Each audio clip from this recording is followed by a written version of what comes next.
As most of you know, this week is Rohatsu. It's the week that leads up to the Buddha's awakening in the Zen tradition. And the way that Rohatsu works is that from the 1st of December, there's a kind of intensification of practice. It continues through to tonight. And in many centers, tonight, it culminates in actually sitting all night long.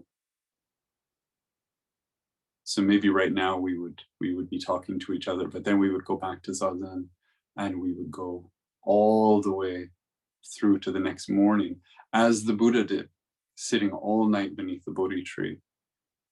And you go until the break of day. So tomorrow morning, when we sit together, that will be the end of Rohatsu.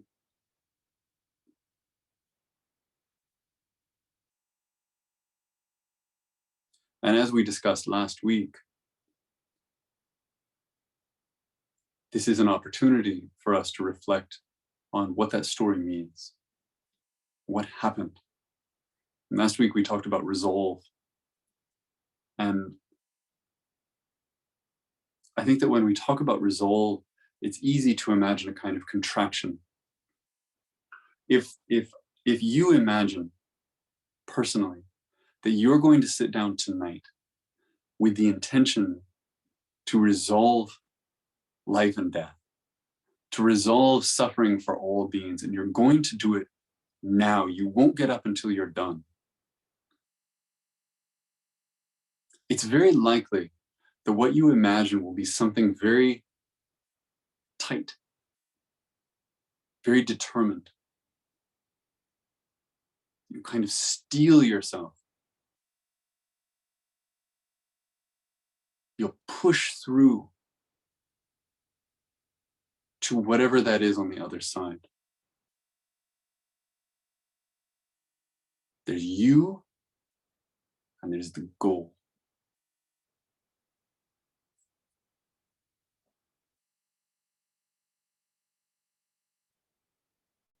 And I don't want to say that there's no place for that. When we come to this practice, I think we have some version of that, maybe a lighter version of that. There's some sense of what we want, and we go after it. And it might take the shape of a kind of determination. It might take the shape of a kind of self-improvement, of a kind of project. That's okay. But what I want to say tonight is simply that that's not what the Buddha did. And we know that because in this story, Siddhartha had already been doing that for years. For 6 years, he had been doing the self-improvement project. For 6 years, he had been pushing through with that determination, sitting longer than anyone, enduring more than anyone, learning more than anyone, in this pursuit of some kind of perfect thing.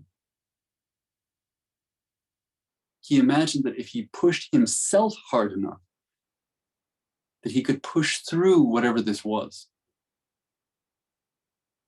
So when we arrive in the story at this night, he's done that.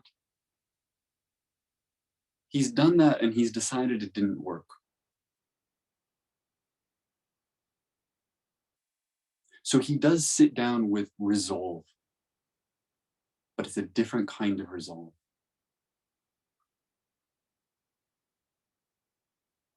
I was trying to think of a good analogy for this, and forgive me, this is so-so.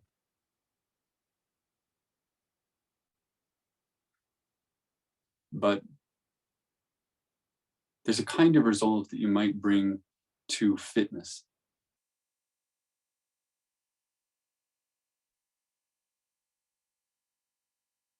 It might involve what you're going to refrain from doing. Right? You're not going to eat certain kinds of foods anymore. You're going to be very disciplined about that. It might focus on what you are going to do. You're going to exercise every day. And you're going to have leg day, and you're going to have arms day and chest day.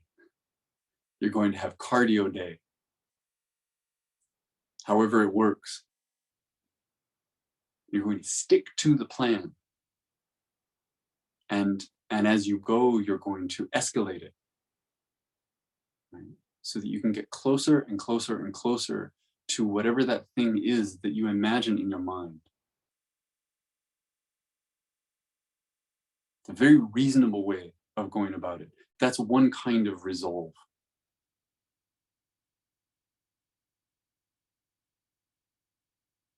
There's another kind of resolve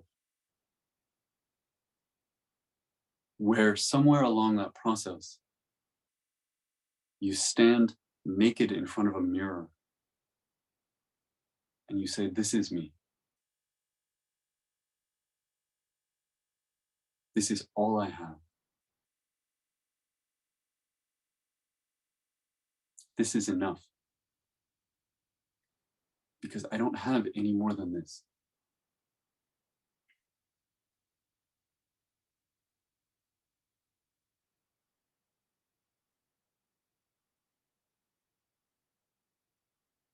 We can call that resolve, we can call it acceptance, we can call it agreement.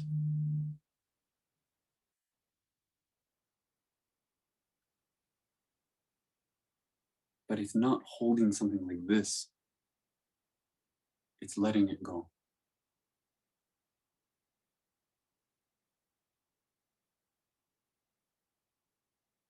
It's agreeing to things as they are.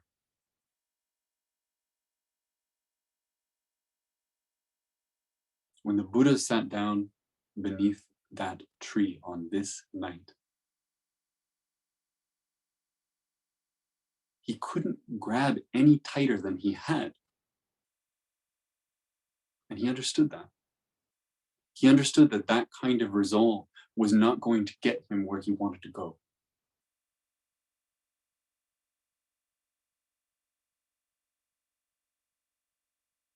And so he sank into a different kind of resolve. He let go of the project of it. He let go of the techniques.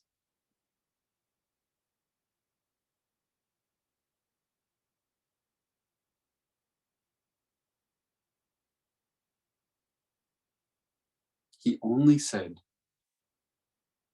I won't get up anymore.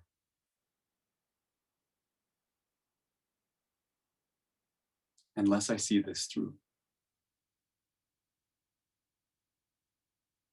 Not how, not by when, not what it would mean about him, but a total submission to the path and a total acceptance that who he was in that moment was all he could bring. There was nothing more. It had to be enough. I watched a beautiful video recently. It was Thich Nhat Hanh. He was considerably younger. He was being interviewed in front of an audience.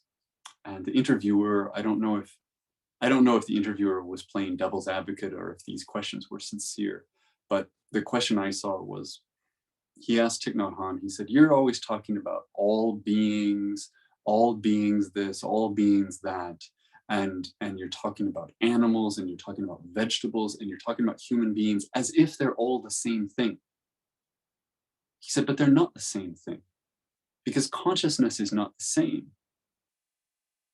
Think of what humans create. Think of what humans make. Think of what humans dream about.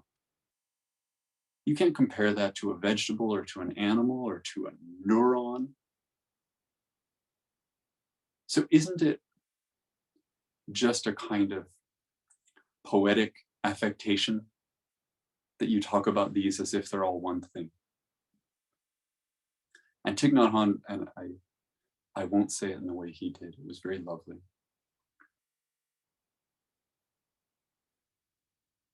But he essentially said, all of us are all of those things. There's not me and then animals. There's not me and then vegetables. There's not me and then neurons.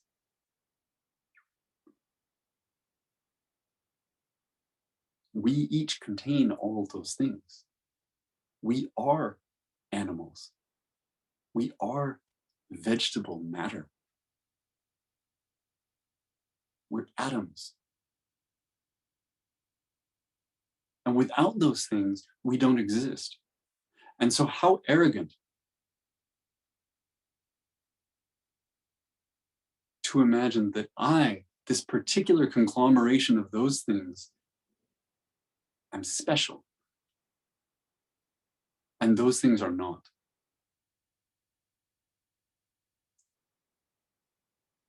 My consciousness is the consciousness of those things. It is the collective consciousness of those things.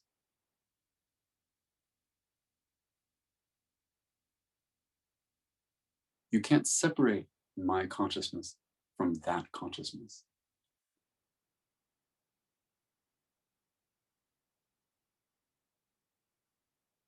And he went on to say that he's not particularly proud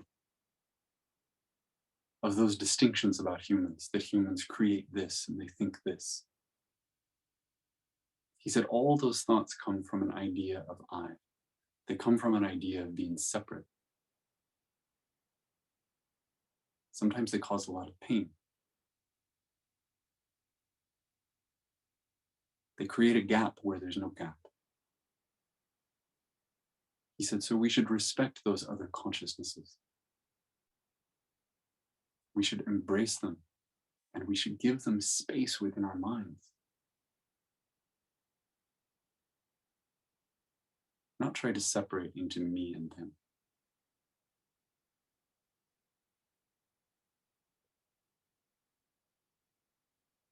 I heard this and I thought about this night for Siddhartha, sitting down beneath that tree.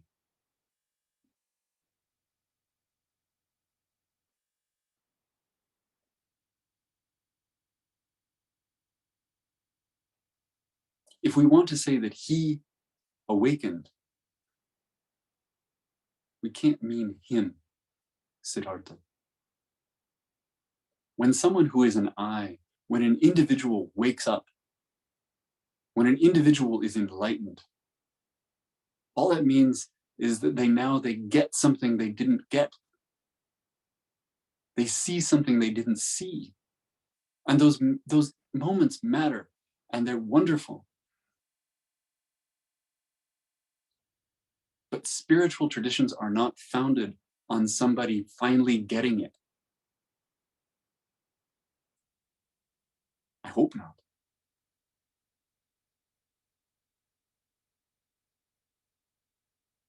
The story of the Buddha becoming the Buddha is the story of all beings awakening. And so he says, I, together with all beings, awaken. I used to hear this and I imagined, the good news was arriving in all the corners of the world.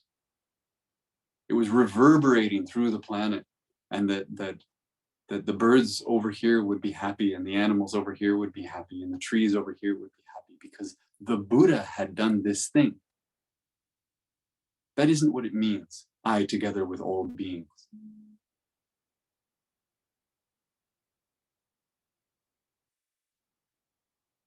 It means that the consciousness of all beings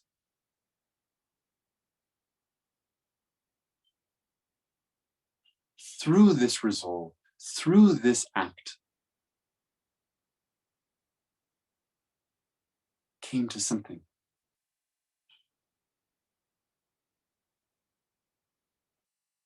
Not so that they could hear about it later, they were there. And the reason they could be there was because he let go of this idea that it's me. that I'm doing something, that I'm going to succeed, that I'm going to save all beings.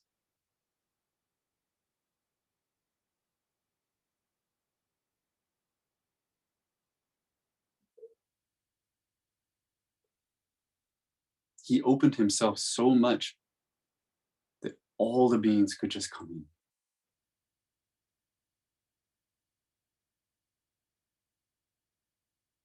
And so tonight,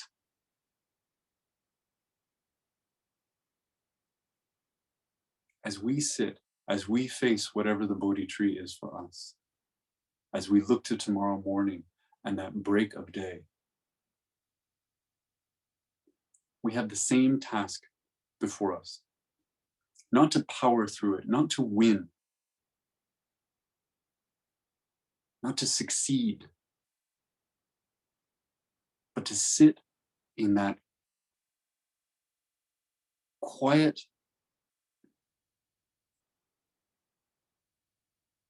unshakable resolve that I am enough.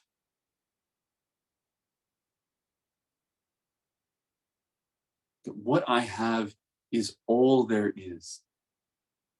Not all there is because this is all I get, but all there is because it's literally all of it.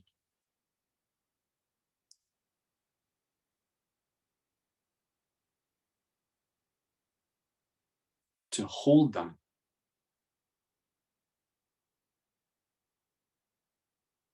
to trust that, and to let it work in concert with itself.